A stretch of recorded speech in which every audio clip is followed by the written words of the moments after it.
long, long ago, there was nothing on the earth. It was flat and it was featureless. But there were lots of spirits. Spirits that represented birds, plants, animals, people, and of course trees. At that time, there was chaos. All these spirits were mixed up everywhere. Then suddenly they realised, one day we're going to become real. They didn't know where, when, how or why. All they knew is they were going to become real. So they started to sort themselves into the different groups. All the birds going to one side, the plants and the animals, the trees, and the people chose two to represent them. One male and one female. And at this time, it was almost dark. It was eerie. When I was told the story, it was referred to as the netting, the freezing cold. And all these spirits gathered and walked across the land. And as they were moving across the land, the trees dominated. By this time, there was this amazing rhythm coming towards them, moving across the land towards them. And they could feel it. And as they felt this, they could hear singing and feel this rhythm, the rhythm of the land. When they got close enough that they could see, remember, it's freezing cold, it's almost dark, and it's scary. They could see this great serpent moving along. By now it was being pushed down into the ground by the heavy sky. This sky was just so heavy, it sat on the ground. And as it was being forced into the ground, its body was moving and pushing up hills on either side of it as it moved along. And some of the spirits were following on either side of this great serpent, and they were singing and dancing, and some were moving things into place and saying, when we become real, that's where we're going to live. Others on the other side were doing the same. Nyingan and Kara moved in and joined them. By now the great serpent was going under the ground and coming up and looking around, and as it was looking around it would go back under the ground and come up again, and it was forming the lakes. And the movement of its body was forming the rivers and the valleys and the waterways.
I've been more or less here in the 2J area all my life. I was born at Cobbler Pool, which is about 7 kilometres upstream from here. As I grew older on the river, my father told me, respect the river. Never underestimate the river.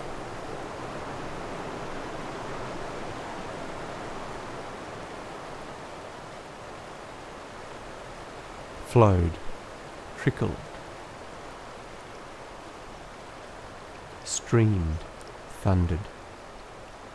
Murky brown river drowning in its own water. Tadpole swims for life.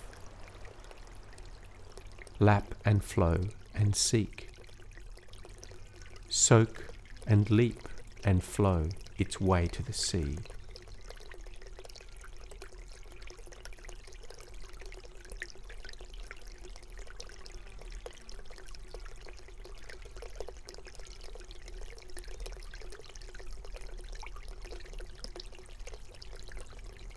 The stream calls me down to its edge, down to a place with rough black rocks, like shards of dice. The pool is quiet, the eye in a storm of noise. Clear, brilliant air, tumult of swirling words into the water. Clear sound, clear water, a natural paradise into clean places.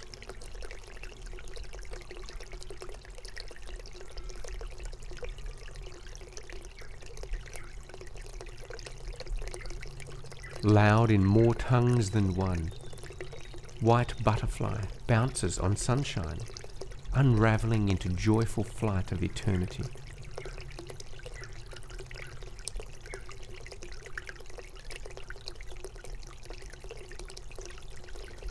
River is cut glass, a dream of time, swims without breathing. The applause of dawn, plucks of birds, hymns of trees, sluice of sky.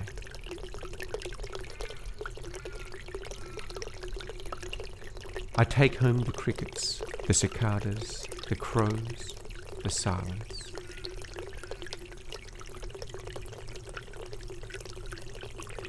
Clear as tea leaves, a song for gravity into afternoon. The river hand writes the sky in blunt-coloured pencils.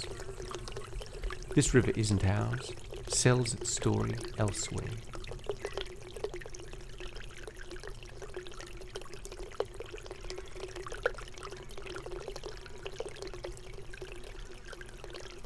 The river thickening with green algae thoughts waits.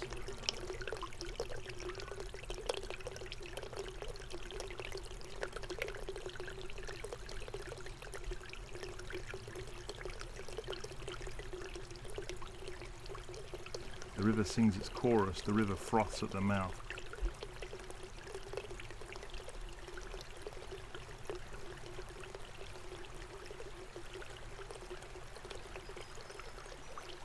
The river placid plots my demise and yours.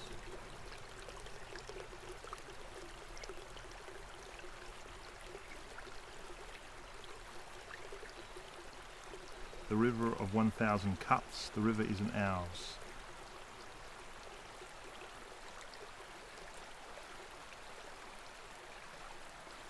The river bawling drowns my ears.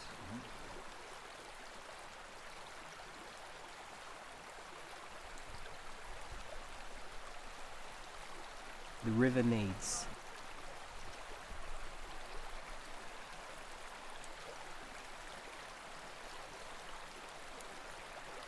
The river harbours silence.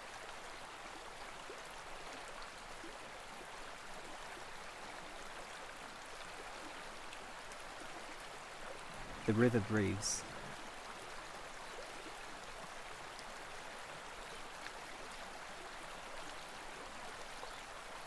The river sucks at many.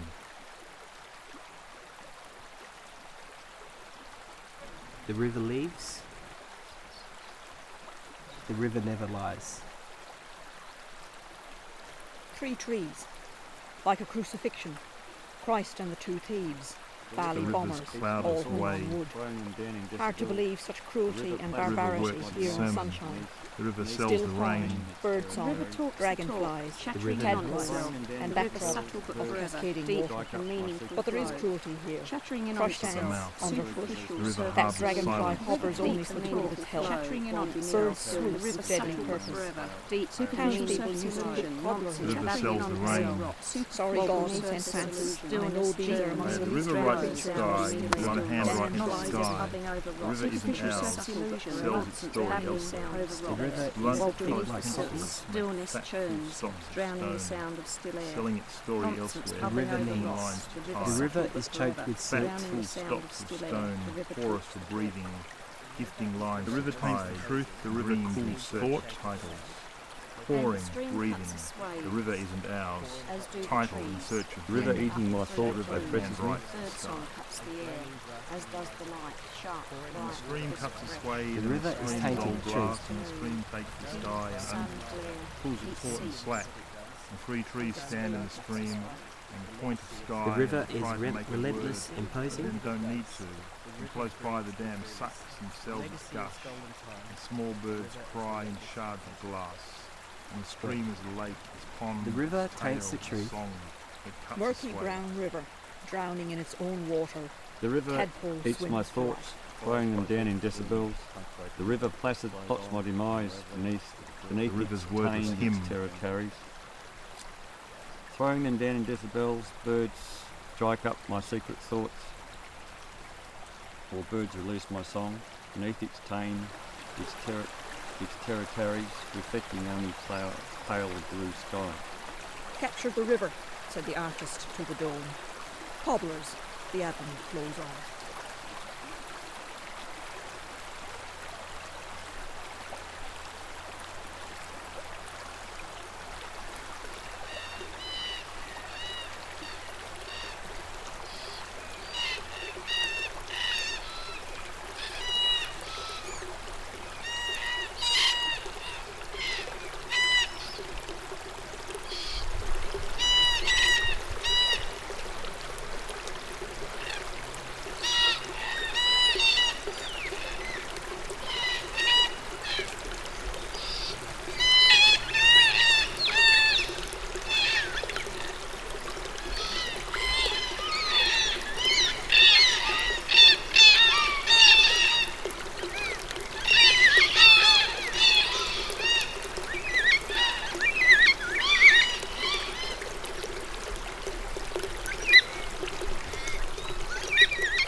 And work went up through here in the 1960s. So that's when noises changed in the Avon Valley. It was that quiet and peaceful down through here. The only noise you could hear was the noise of the river. And but now you can sit down and you can hear the train coming, especially if there's a westerly wind. You can hear it coming for kilometres away before it gets to you. So things have certainly changed in the valley with the noise.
I spent my childhood days up here at Cobbler Pool.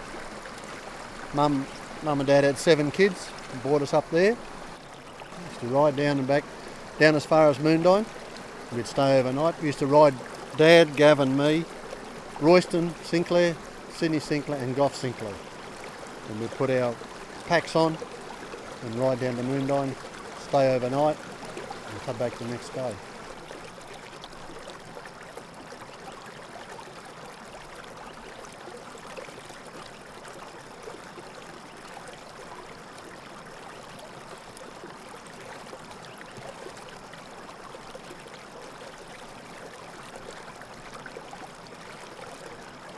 A lot of our food used to come out of the river here.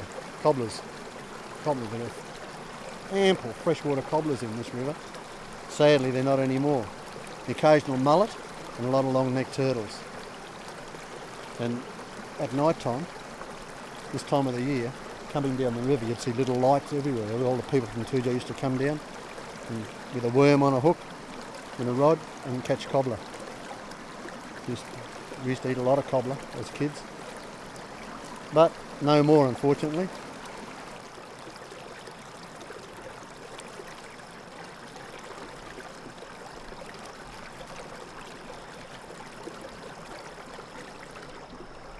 You've really got to find the right place to find cobblers now. Because of the clearing of the river and the movement of sand down the river and what's happening down in the Swan River at the estuary down there, the cobbler decline is really finished.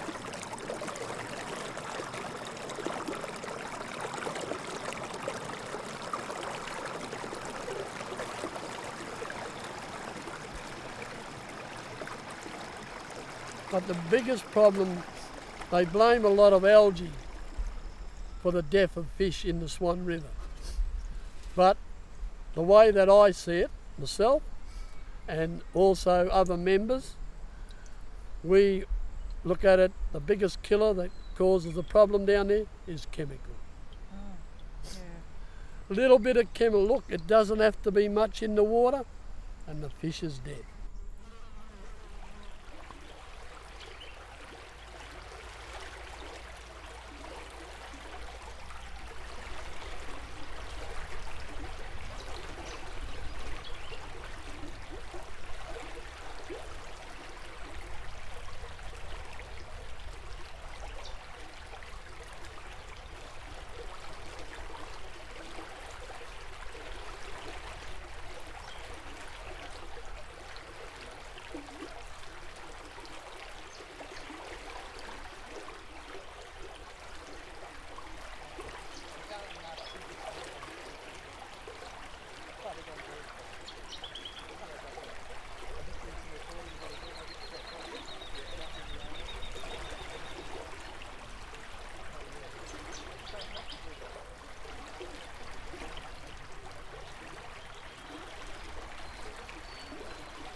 The moment has arrived. I'm standing at Caloundry Crossing. There's a floodgate here. This is what many people regard as the source of the Avon River, and this is where I'm going to be starting my walk from. Vicky's taking a photograph of me at the moment, and as soon as that's done we'll say our goodbyes, and I'll be trying to get a few kilometres under my belt before I make camp. Well, I've been following the river now for a little over half an hour, and so far the going has been pretty easy. It's a beautiful scene at the moment. There's not a breath of wind and the sun is sinking slowly, and backlighting kangaroos as they splash their way across the river ahead of me. Of course, Raffy has seen this activity and he's taken off after them. Set up camp, and Raffy seems to be pretty happy. He's very vigilant.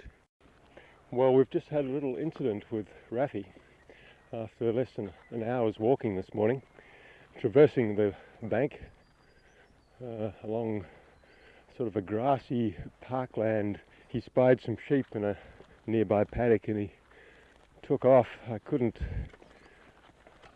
see him, or he certainly wasn't going to come when I was calling him, so I just had to wait for quite some time. He's eventually turned up very puffed out and covered in mud from head to foot.